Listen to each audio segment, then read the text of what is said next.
Como hasta el viernes es todavía plazo para las inscripciones, ¿hay alguien que se está uniendo por primera vez a este curso ahora? Sí, Presente, presente. Claros terceros. Sí, Inge. ¿Alguien más? también Y yo, yo, Inge, Daniel Franco. ¿Hay más? coma, ¿Poma? coma personas. Ya. ¿Ustedes eran del turno de la noche? Turno tarde. Ya. Porque Claro. se ha fusionado el turno de la noche con la tarde. Así que por eso han aumentado significativamente los estudiantes. Entonces, quizás no estén en el grupo de WhatsApp que he creado yo. Así lo que voy a hacer es enviarles al Zoom el enlace para que se unan al grupo. Y ahí voy a tener un mayor control acerca. Bueno, por el momento les voy a pasar información.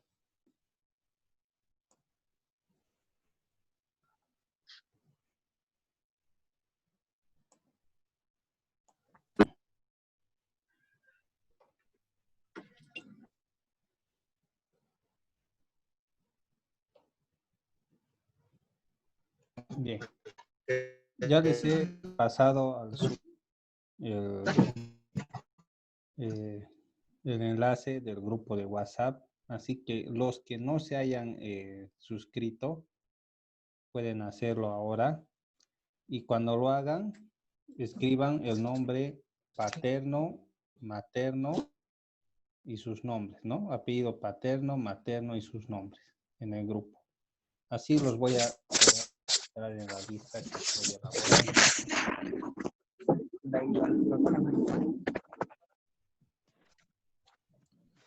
Bien, entonces eso háganlo mientras tanto. Ahora, para controlar la asistencia,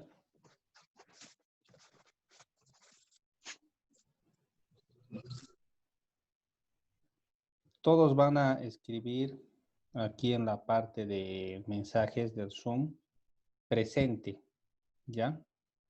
Entonces escriban ahora presente y así voy a saber quiénes están asistiendo al curso. Ahora, si es que no lo hacen, no los voy a poder tomar en cuenta, jóvenes.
¿Ya han puesto todos presente?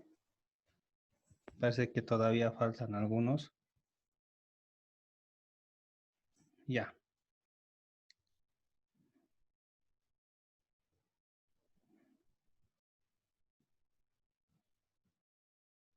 Bien, ahora para empezar las clases, sacar la evidencia, les voy a pedir por favor que unos 2 minutos todos puedan prender sus cámaras.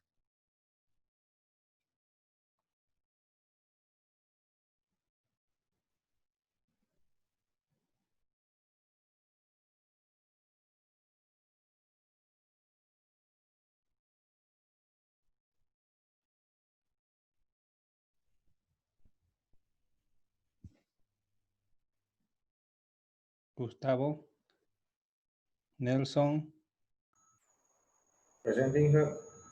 cámara, compañero, Ya presente, Inge. Quinteros, Delgado, Está presente, Inge. Marín, nada de changos. Boris, ahí está. Él es el del Presente, Inge, control. Marín. Ya.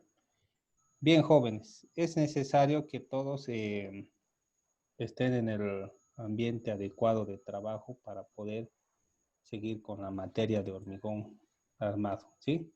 Recuerden que no está permitido pasar clases echados en la cama o cosas así, ¿ya? Por favor.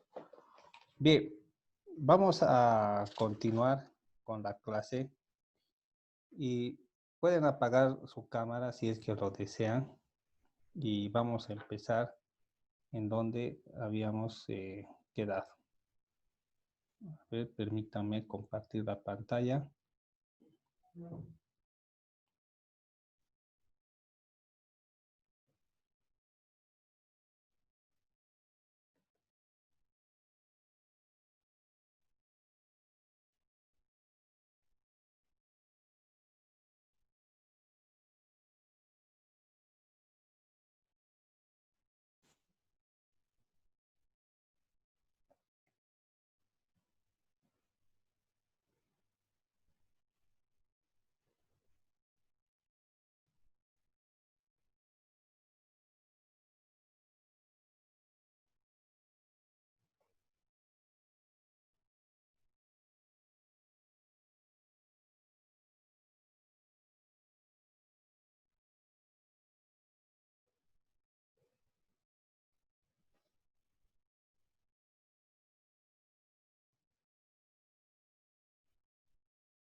Bien, a ver, ahora voy a activar la pizarra virtual.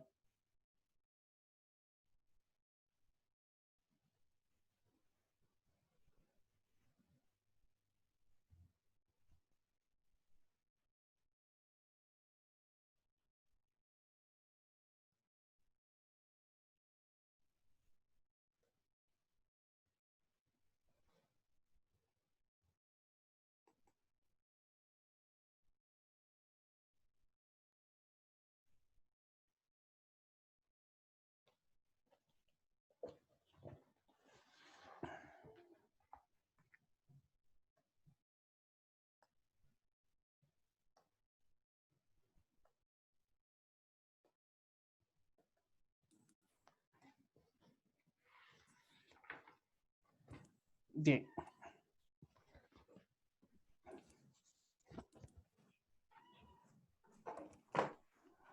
Vamos a hablar un poco acerca de lo que es la durabilidad.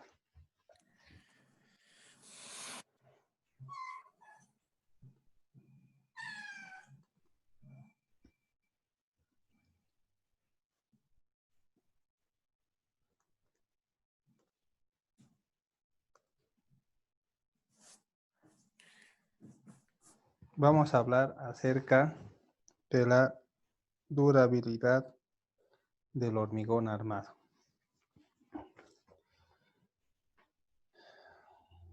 ¿Qué es lo que puede afectar a que el hormigón armado se vaya deteriorando, dure menos? En primer lugar, la corrosión del acero.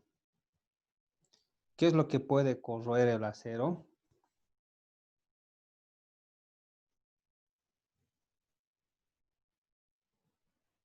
El agua, que también puede corroer el acero.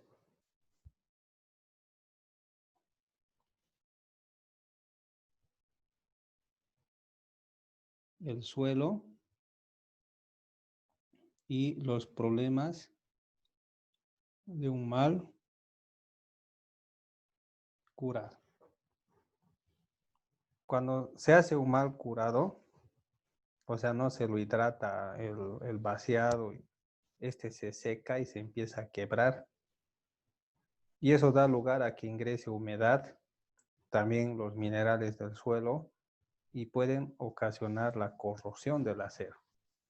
O al final, esta reacción del agua con los minerales del suelo hacen que el hormigón reviente y los aceros queden expuestos y se empiecen a corroer.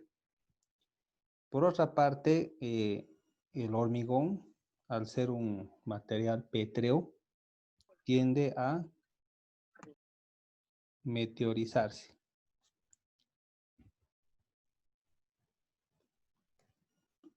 Empieza un proceso de meteorización del hormigón. Entonces, el principal causante de la meteorización es el medio ambiente.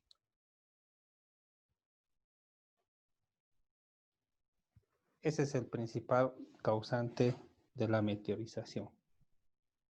¿Sí? Y también podría haber agentes agresivos.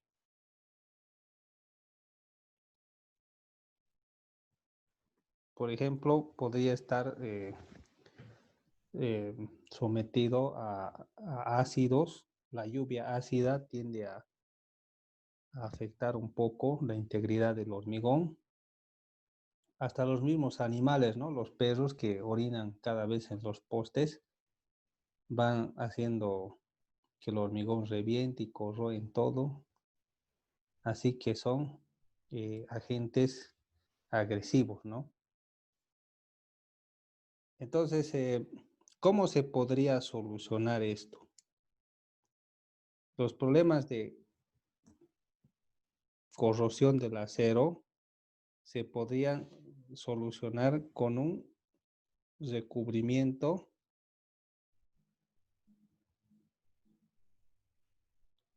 adecuado. Entonces, si hacemos un recubrimiento adecuado a las vigas, columnas, entonces vamos a prevenir de que estos queden expuestos, estos aceros, y se puedan corroer. Para eso hay las galletas. ¿Alguien sabe qué son las galletas en la construcción?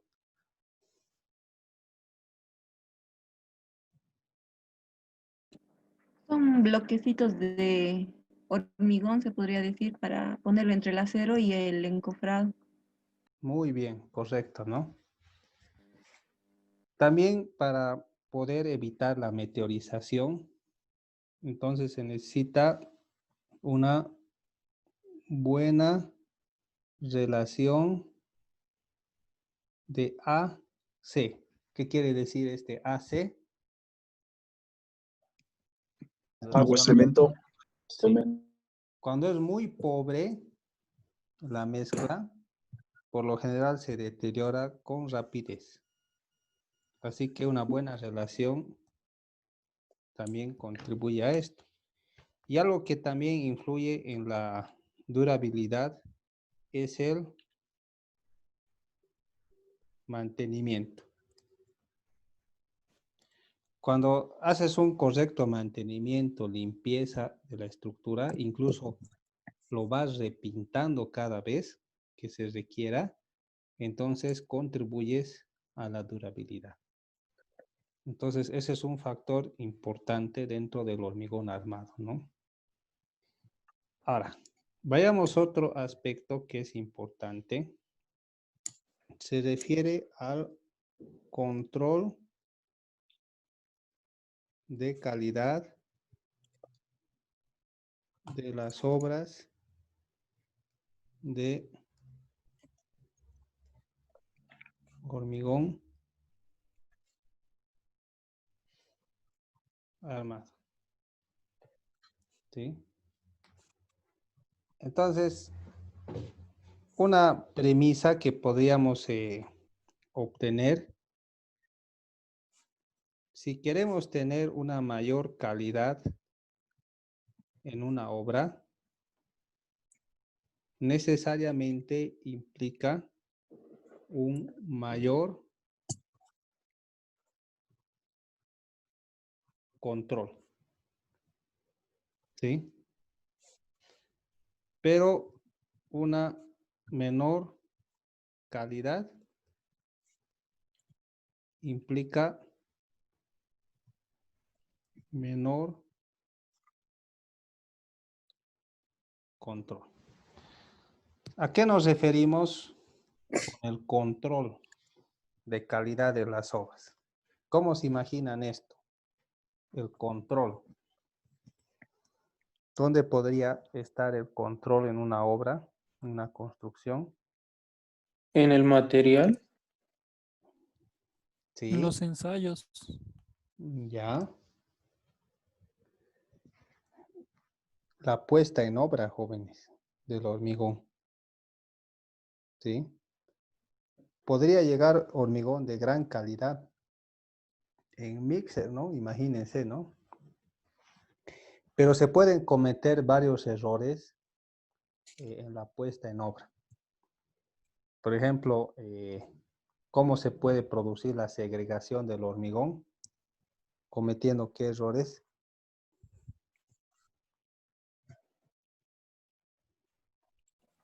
Tal vez por el mayor tiempo de vibrado podría ser. Sí, mucho vibrado. O quizás ni siquiera lo vibran, ¿no? Podría producirse cangrejeras, ¿no? ¿Qué tal si lo lanzan de alturas de más de 2 metros, ¿no? ¿Se puede hacer eso?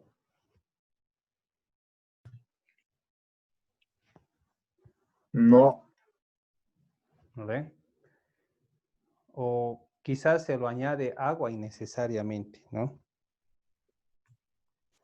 Y puede ocurrir muchas cosas, encofrados deficientes y demás cosas, que cuando no hay un buen control en la obra, entonces la calidad también disminuye. Pero si hay un mayor control, entonces las obras son de mayor calidad.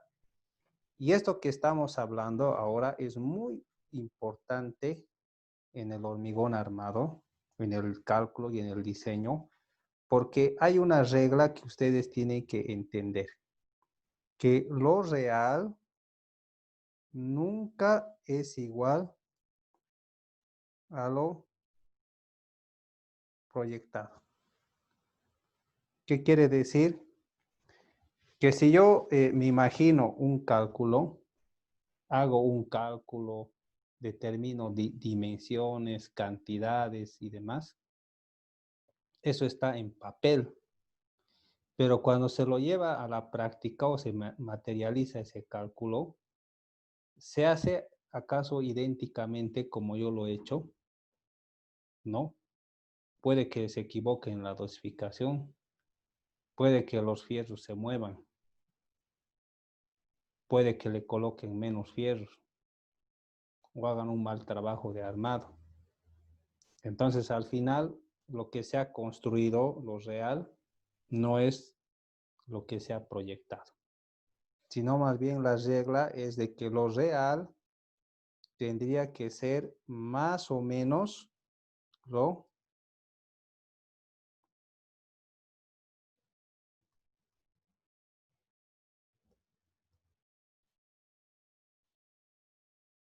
proyectado.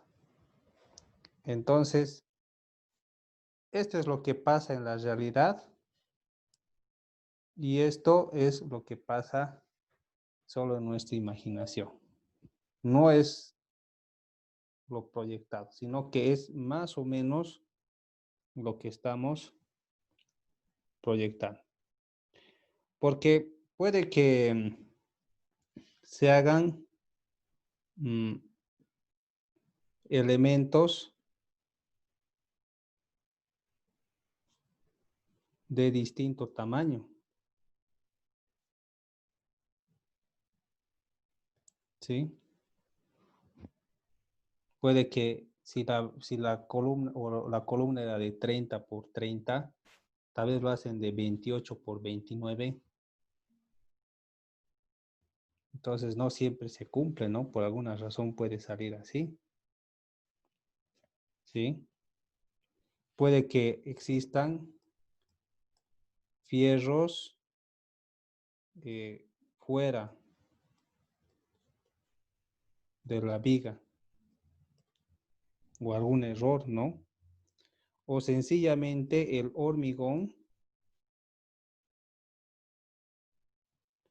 no alcanza la resistencia, ¿sí? Tal vez yo he calculado con un hormigón 210 todos mis cálculos de resistencia, pero al final los albañiles han sacado un hormigón de 180 por el poco control de obra. Entonces, ¿de qué ha servido el cálculo, no? Si no se ha cumplido el dato que yo he requerido.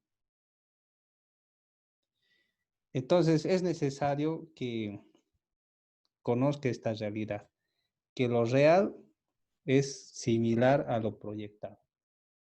Entonces, si yo entiendo de que no siempre van a ser como yo quiero, o lo van a hacer mal, necesito tomar algunos respaldos y no confiarme, ¿no? Demasiado. Y ahí viene el concepto de la sobredimensionación, el sobredimensionamiento, donde yo un poquito más lo sobredimensiono porque entiendo de que las personas que van a construir no van a sacar la realidad y nunca lo van a hacer. Hasta los mejores no van a sacar la realidad, sino algo parecido a la realidad. Entonces necesito respaldarme en el cálculo. Entonces, también el control de calidad, como dijo su compañero, tiene que ver con el control de materiales. Entonces, en algunos de los materiales que ingresan es el cemento. ¿Qué tal si el cemento está pasmado? O no le colocan la cantidad de cemento que requiere la mezcla, sino menos. Algunos vacían en mezcladora y confían la dosificación a un albañil o un encargado, ¿no? Que van contando entre ellos. Pero no es extraño de que se equivoquen en algún momento, ¿sí? También entra lo que es la arena. ¿Qué tal si la arena está sucia? ¿Sí? O tiene algunos minerales que no reaccionan bien con el cemento. Eso ha pasado siempre.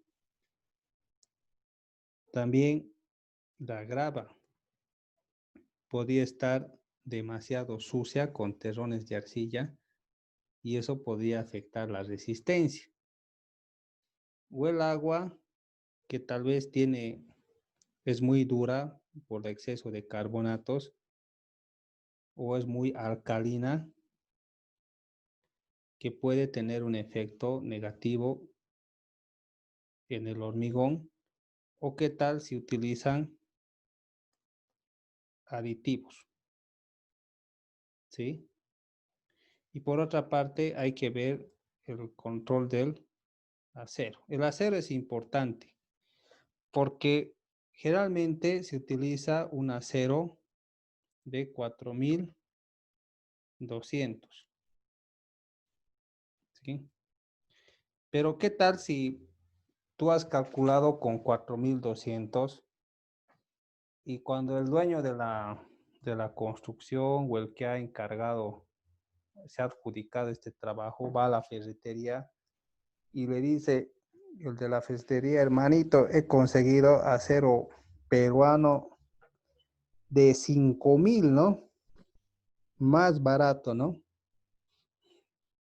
Y el otro piensa, quería comprar de 4200, pero bueno, quizás ni siquiera se da cuenta, ¿no?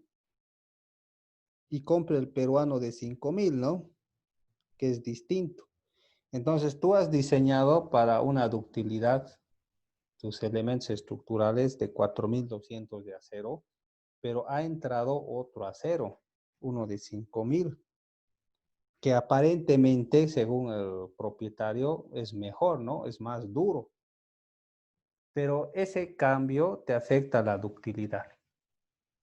En vez de ser dúctil, un elemento se puede volver frágil y tiene una influencia significativa en su comportamiento. Eso lo vamos a ir viendo cuando hagamos ejercicios. Entonces puede que no se compren los materiales que tú precisas, ¿sí? Entonces todo eso tiene una influencia totalmente directa. ¿Alguien quería comentar algo?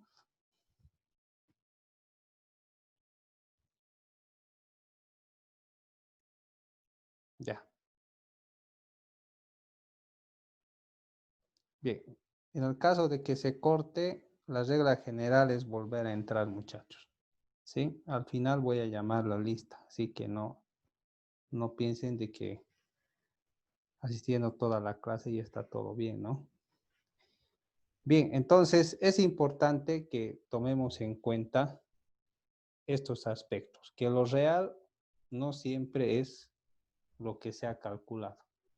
Así que necesito tomar mis medidas y mis previsiones en el cálculo estructural. También en el cálculo estructural es importante que hable acerca de las cargas. Vamos a definir lo que es las cargas muertas. A ver, ¿quién quiere decir lo que es una carga muerta? ¿Sería el peso propio de la estructura? Muy bien, correcto. Entonces, una carga muerta, podríamos decir que es constante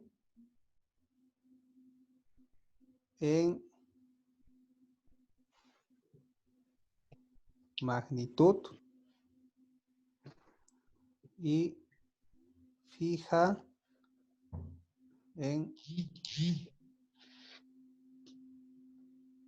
en posición durante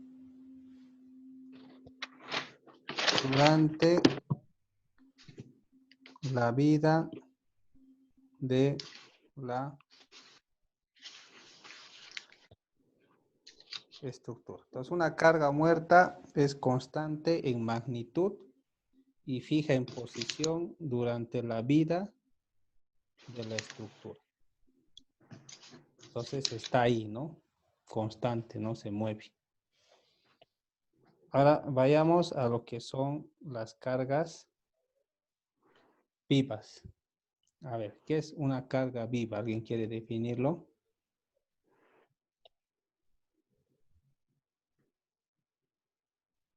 Cargas externas sobre la estructura o que afectan la estructura. Bien. Correcto. Podríamos definir como cargas de ocupación en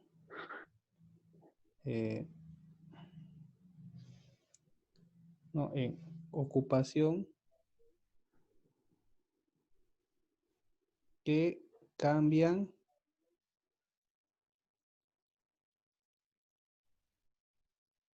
en ubicación y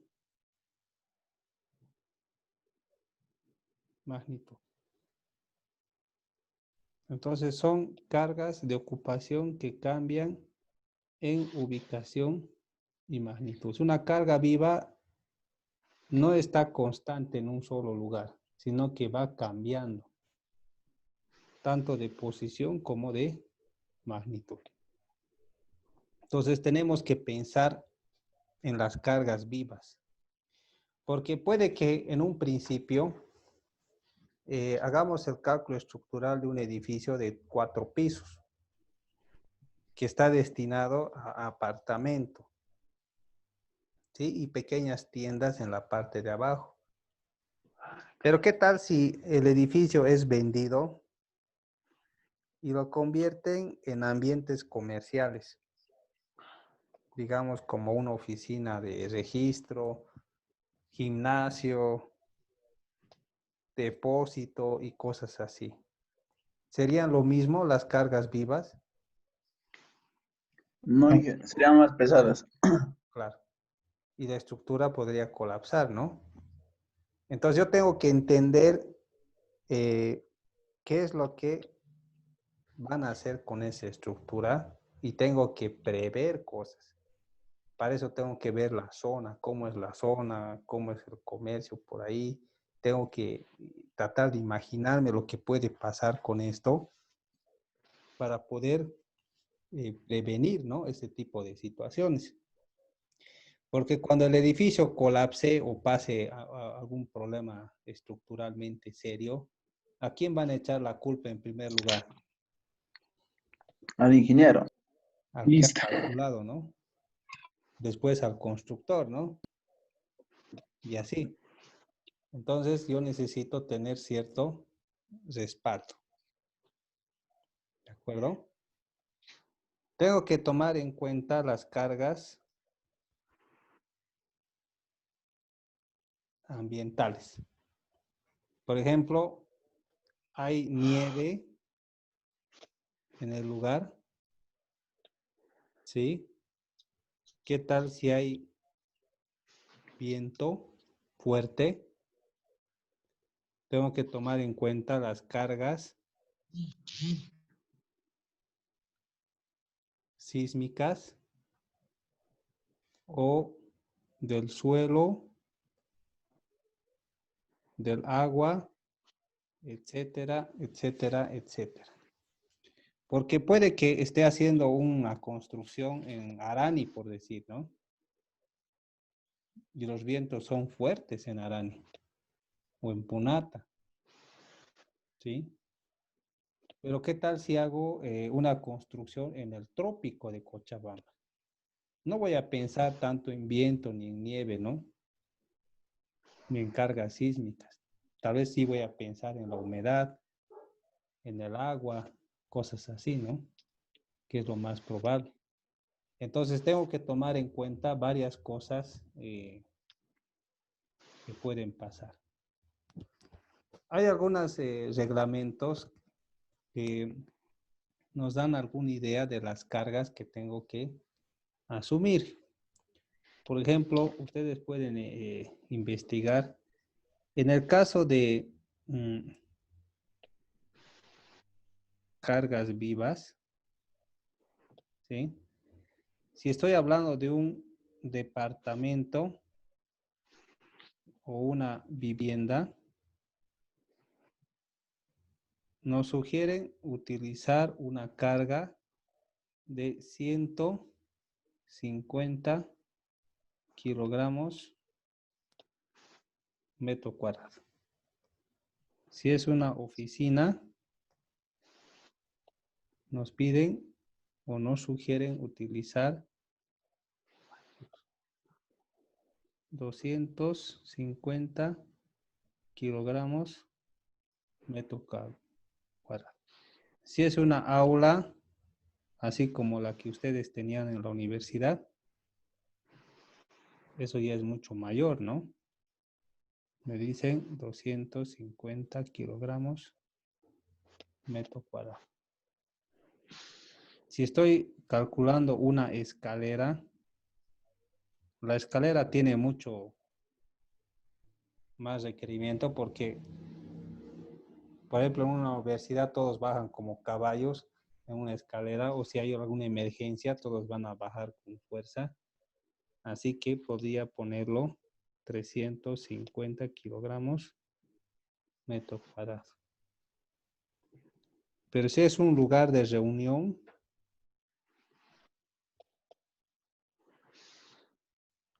como una pista de baile, así una fiesta que puede haber, tendría que pensar en una carga de 450 kilogramos metro cuadrado.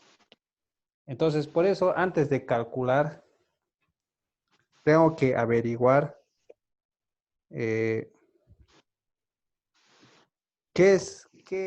¿para qué va a ser este edificio? Tengo que ver el plano arquitectónico.